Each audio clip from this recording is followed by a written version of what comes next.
Hi, it's Dr. Saira, and we have now launched the Expansion Project, which is an online community of seekers that are looking to explore the cutting edge of consciousness. So, what I'm going to be doing now every week is giving you a short summary of some of the themes that we talk about in our 1 hour sessions that we have every Thursday morning for our community. And so I'm just going to give you a little summary so you can get some of the themes and ideas that we were talking about. And if you're really interested, and you're like, oh my gosh, this sounds amazing, then you might want to look into joining our community. But even if you don't join our community, you get a little bit of the nuggets of what we talked about.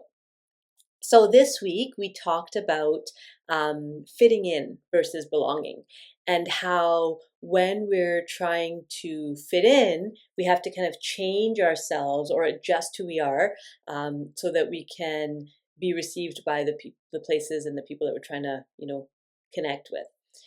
One of the observations that came up in the group was how when we're putting on that mask, even when we seem to belong, it doesn't feel lasting and it doesn't feel real, right? So there's a lot of effort that goes into maintaining the facade or the image of so that we don't get found out, right? So nobody finds out who we really are.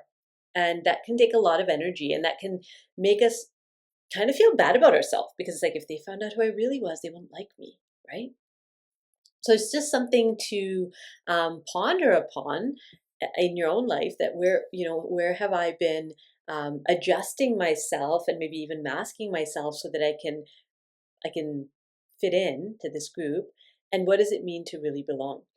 When we think about really belonging, we actually in our group we read a children's book, which I'll put a link to that in the description here. It's a really sweet little short children's book talking about fitting in versus belonging, and really really profound concepts in a very simple children's text. And we talked about how incredible it would be if parents were able to give children that framework of, you get to be who you are, and different is okay, and you don't have to adjust yourself just to be accepted, that who you are is okay as it is, and give language around that. So we talked about what it would have been like for us to have had that teaching and that training as children, and also for those of us who have children, could we create this sort of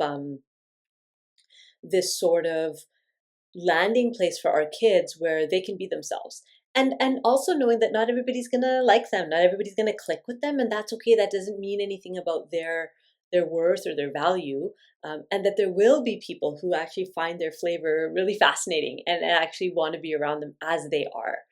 So that's kind of the summary of what we talked about.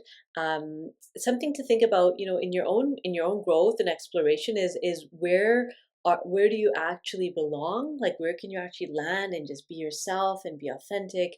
And where might you still be trying to, pretzel yourself a little bit to fit in, and kind of feeling uncomfortable because it's not really who you are.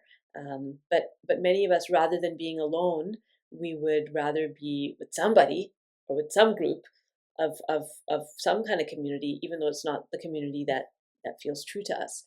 Something to think about. Until we meet again, take care.